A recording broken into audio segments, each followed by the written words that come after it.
Today, Columbia City officials and the Missouri Department of Economic Development held a groundbreaking ceremony for the city's newest $1 million park. Thanks for joining us. I'm Lucas Geisler. And I'm Morgan Burrish.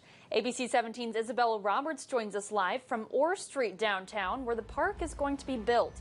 Isabella, the property for this park used to be an Ameren, Missouri gas plant. Morgan, Lucas, behind me is the lot the park at Orr Street is set to be built. Now, it was classified as a Superfund site by the EPA and cleaned up in the 90s.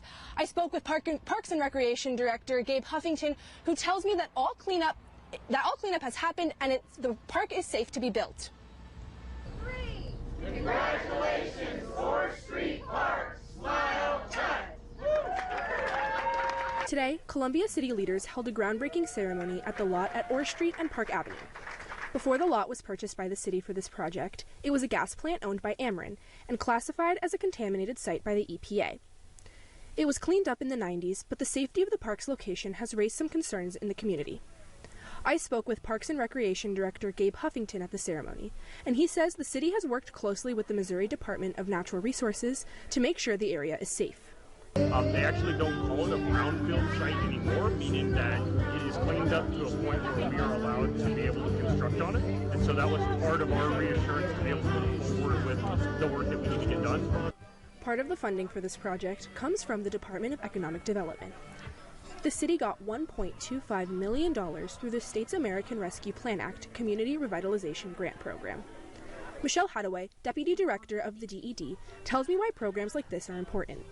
You can go into communities and make life-changing, community-changing impact within the towns and cities that they live in. And this is a perfect example where you have gravel, brownfield site that needs to be redeveloped, but now it's going to be a community park.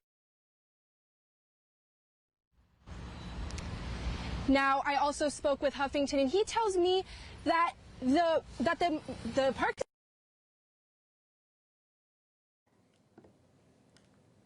Sorry for those technical difficulties, but thank you for that report, Isabella. Parks and Recreation staff will hold public input meetings later this summer to receive feedback on the development of the park. And the park is projected completion date of September of 2026, and it will cost $2.5 million.